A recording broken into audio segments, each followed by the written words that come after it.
یہ ایک لمبی حدیث ہے جس کا میں آپ کو یہاں پہ کہ اللہ سبحانہ تعالیٰ بندے کو بلائے گا اور فرمائے گا اے بندے، ہر بندے کی بات ہے، اب یہ نہیں ہے کیونکہ اب دیکھیں کہ اللہ سبحانہ تعالیٰ بندوں کو بلائیں گے نا تو ان کو کہیں گے اے بندے، میں نے تجھے عزت اور سرداری نہیں دی تھی؟ کیا میں نے تجھ کو زوجہ نہیں دی؟ کیا میں نے تیرے لیے گھوڑے اور اونٹ مسخر نہیں کیے؟ کیا میں نے تجھے آرام کی حالت میں نہیں چھوڑا تھا؟ یہ ہم سب کی کوشچن ہے نا، ہمارے ساتھ بھی اللہ سبحانہ تعالیٰ نے ایسے کیا ہوا ہے۔ تو بندہ کیا کہے گا؟ بندہ کہے گا کہ کیوں نہیں میرے اللہ؟ اللہ پاک فرمائیں گے کیا تو گمان کرتا تھا کہ تو مجھے ملنے والا ہے؟ وہ کہے گا اے میرے رب، میں تجھ پر، تیری کتاب پر، تیرے رسول پر ایمان لایا، میں نے نماز پڑھی اور روزہ رکھا، صدقہ دیا اور اپنی استطاعت کے مطابق اپنی نیکیاں بیان کرے گا۔ اب دیکھیے ہم ایسے ہی کریں گے نا اللہ سبحانہ تعالیٰ کے سامنے۔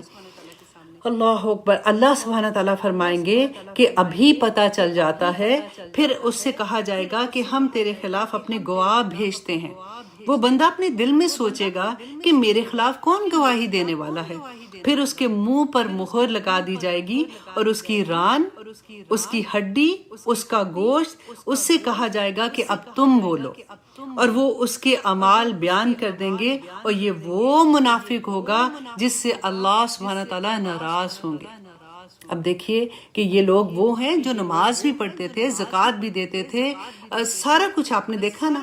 تو اللہ سبحانہ تعالیٰ اس دن ہمارے سارے سوائے وہ جو زبان اب ٹر دنیا میں بولتی ہے نا، اس دن وہ بند ہوگی اور اس دن ساری چیزیں ہماری گواہی دیں گی۔